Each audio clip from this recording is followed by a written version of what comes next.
All right, well, let's go back a little bit and Yep. talk. And I know that we have a lot of listeners for whom Infinitus will either be their first conference, or they haven't heard of you guys, or they just don't know how you guys got started. So why don't you tell us a little bit about who you guys are, what your roles are, and give us a background on StarKid and how you guys came, how this 3-hour epic musical came to be.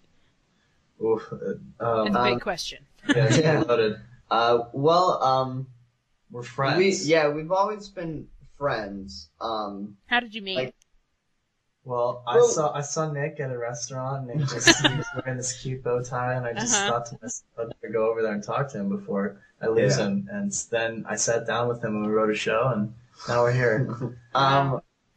Yeah, I wish.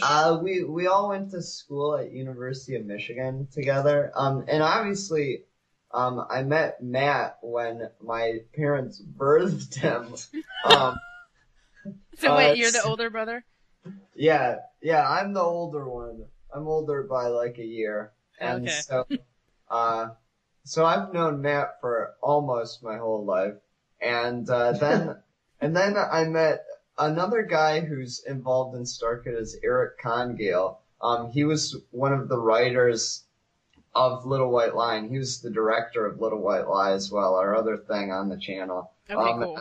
I met him in 6th grade, and he sat behind me in a math class, and he would just kind of poke me with this pencil and like say weird things to me. And I was like, this guy is cool. And so we became friends.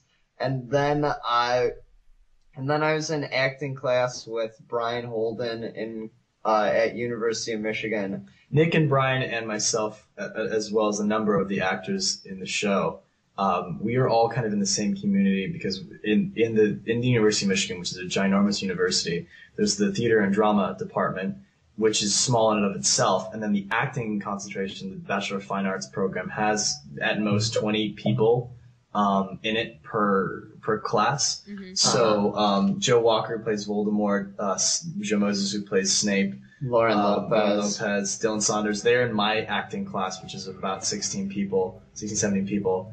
Yeah. And then so Nick's class, which is the year above me, they're also in the acting department. So it's a very small knit family where we all either live together, we use the same building, same classrooms, we all know each other well anyway. Yeah. Which is where I sort of come in. Yeah, Darren was in the acting program a year under me and Brian, and we met him at a party, and Darren just had his guitar out, and he was singing Disney songs, and we were like, wow, wow, and we knew all the words to all the songs that he was singing. And I was surprised that the guys knew the words too. I was like, we can be pals. Yeah, so we were pleasantly surprised with each other. And then, so we became friends like that, and anytime we had a party, we always wanted Darren to come over and bring his guitar, and it just turned into a Disney sing-along, all of our I parties. specifically remember playing Eye to Eye sung by Powerline from the Goofy movie. Uh-huh. Oh And my gosh. them knowing all the words. And, I don't play those expecting people to know the words. That's kind of like a shot in the dark. Like, wow, this is kind of So risky it's like play. an instant connection. Yeah, it's Yeah. like throwing spaghetti, seeing what sticks. Like, it's how I can immediately weed out in a room who I'm going to be friends with. Because anybody who comes up to you and is like, oh, sweet, I love a Goofy movie, then I'm like, okay, cool, we can be pals. So Nice. being that Brian, Holden, and Nick Lang came up to me with Matt and Eric, I recall, Yeah. singing along, I was like, okay, these guys are friends. And we've all been good friends ever since. Yeah. I think. hmm And then, and to extrapolate on how we became closer friends with Darren, and how we started working with Darren, is we started to do the show called Little White Lie, that we were making. It was a web series. And so we all decided to, like, the writers of that show were me, Eric, Matt Lang, Criss Allen, who plays Duder in Little White Lie, and Brian also wrote as well. And we were like, we came up with the idea to do it about these bands in this school, and we were like, all right, cool, we'll do it about bands, and there'll be music and everything. But then we were like, oh no, none of us can write music. And so then we were at a party, and Darren was playing Disney songs and stuff, and we're like, Darren, you gotta write the music for the show. He said, all right, I'll do it. And so then we, Begrudgingly. Yeah, and then so Darren started to write music for Little White Lie. Then we were having auditions for the show, and we were trying to find a Toby. And we were like, who's going to be Toby? And we auditioned all these different people, and then eventually we were like, wait, why doesn't Darren just be Toby? And then he was like, yeah, who else were you guys going to get? Yeah, I mean, I was just, after reading, I'm like, you needed a guy who played guitar and like would have to play all the songs that I'd be writing. Like, why? Yeah, so we were like... So I fooled them good into, weaseling my way into this show. And then, Nice. and then we were like, we like to have our friends be in everything that we do. So we were like, Darren, you're part of the crew now. So now you do whatever we do. And then, but then like Darren went to Italy for a while. So Darren's not in the, he wasn't in the Lord of the Rings show that we did, but Which only broke my heart. But Yeah. somehow I got over it. it was only because he was in Italy. Revival. Yeah. Oh, tragedies to be in Italy, whatever. Somehow I lived. But yeah, it's kind of like, I don't know, you could equate it to the Judd Apatow crew. There's a certain amount of people that are in and out of that whole genre and all those films and television shows that Judd Apatow sort of helmed. Yeah. So StarKid, so we've all been friends for a long time. And then we did Harry Potter together. For a long time, we didn't really have a name. We were like, what do we call ourselves?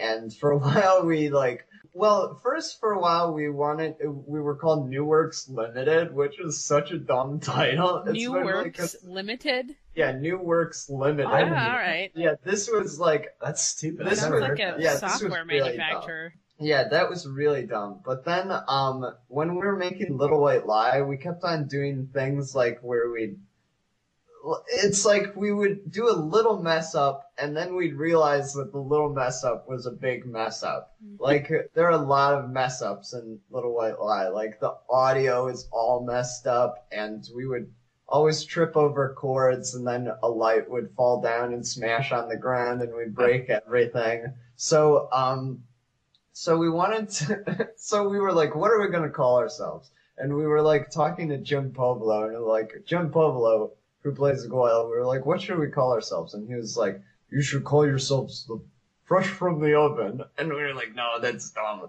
And then, so we came up with, Oops Productions to where we'd have a little mess up and we'd go, oops. And then we'd realize it's a big mess up and go, fuck! So it's Oops Productions, and we still say that to, like every now and then, like when I'll be in the kitchen and I'll just like drop like a water bottle, but then it'll like spill everywhere, so I'll be like, I just had an oops, because So it's like your a very phrase small now. thing that turns into a bigger thing very quickly. Yeah. And so that's what we were called for a while.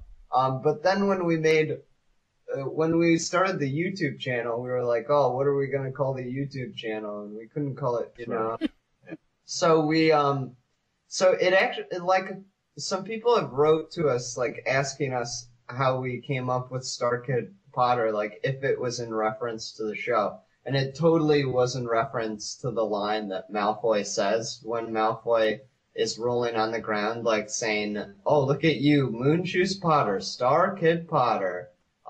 So it was just, like, picking something to call the YouTube channel. So we just kind of picked StarKidPotter just because We're just trying to get him on YouTube. Yeah, It's just and like Nick chose Yeah. a random. yeah, it just kind of, and it sounds like a YouTube channel name. And then it sort of became this big thing. And then we were like, oh, well, I guess we're called StarKid now. Because we had to get rid of the Potter. Because we were like, we didn't want to be. we don't want to be stuck to that. StarKidPotter Yeah, forever. because you guys have other projects that Yeah. you do, not just Yeah, Potter because stuff. like so, Little White Lie, which was they shot this web series because of this contest they won about 2 years prior to Little White Lie. 2 years prior to Harry Potter. Harry Potter.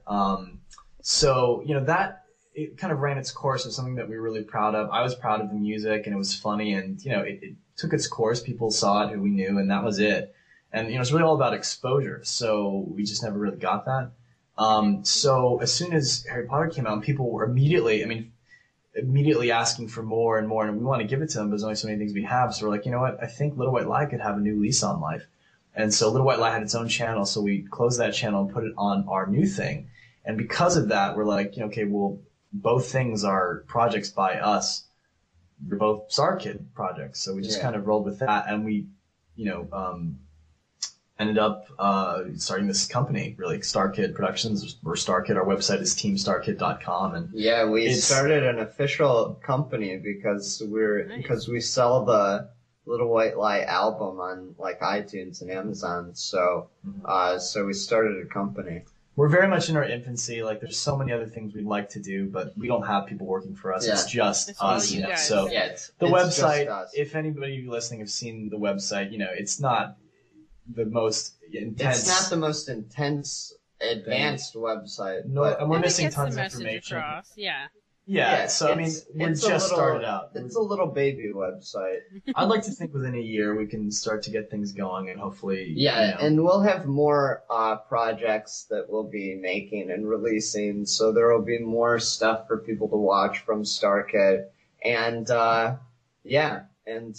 there's also like StarKid accepts donations from the website. And nice. Okay. Yeah, that's all for like future production. So like if anybody donates any money to StarKid, it goes directly to... It's going towards like future stuff that we might do. Awesome. So, and your guys' website's teamstarkid.com? Yeah. Okay, cool. Yeah, the lady who had StarKid.com and StarKid Productions did not want to give it up. So. Yeah, we wanted StarKidProductions.com, but then like a day before we were gonna buy it, some lady bought StarKid Productions. Yeah. And she was like, was it related to you guys, or? No, I think it's like a casting agency for kids. Yeah, kids stars. In Kansas. Oh, lovely. It's cool. I'm kind of keen on Team StarKid. It's kind of cool. So. Yeah, because it's kind of like, we also love the show Avatar: The Last Airbender. Oh my gosh, I'm obsessed. Well, I don't know if you know. I mean, a lot of fans have picked up on this, but we're very, very, very big fans of that show, and by our estimation, it's one of the greatest show of all time. And I'm not just saying that for hyperbole reasons. Like, I can honestly say that is the greatest thing I've ever seen. Yeah. So that said, there's Avatar references in the show, and like in one of the episodes of Avatar, Sokka is trying to come up with a name for their group, and it's like, how about Team Avatar? Yeah, so that's where it comes from. And so we were like, Team StarKid. Oh my gosh, that's hilarious! Especially since like I know Avatar. Okay, people who are listening, Avatar: The Last Airbender, you need to see this show because it's if awesome. We could make anything that was a quarter as good as that show, I could be reasonably happy. Yeah, we have a secret dream as well that now will not be a secret. Okay, here's our dream. Our ultimate end game is the following. Yeah, this is our ultimate end game. This is what our dream for our company is. Mm-hmm. We want to become, like have people know that we do like parody sort of musicals and plays and stuff, like parody theatricals and like sort of funny things. And then we want M. Night Shyamalan to see us and then cast us as the Ember Island players in the third Avatar movie. When they mock the actual Avatar. Yeah, when they mock the actual show, we were like, we could do that. That's hilarious. You guys better get going. They're shooting that movie right now. Oh, I know. I have I have a whole history with that film, which is a story for another time. It's actually partially in LA. I auditioned for Prince Zuko, which was really exciting. Oh wow, you got to audition for it? Yeah, it was like my first. Instead, they gave it to that Slumdog, right? Slumdog Millionaire. Yeah. Slumdog. I was happy to see it went to him because it was Jesse McCartney at first, and they gave it to him. Yeah, I remember that. Yeah. So anyway, sorry for the diversion on Avatar, but that's anything that has to do with Avatar isn't a diversion. It's actually that's actually the main point of this interview. Yes, was to work in Avatar to anything we could possibly do, and not James Cameron's Avatar. No, that's the difference thing.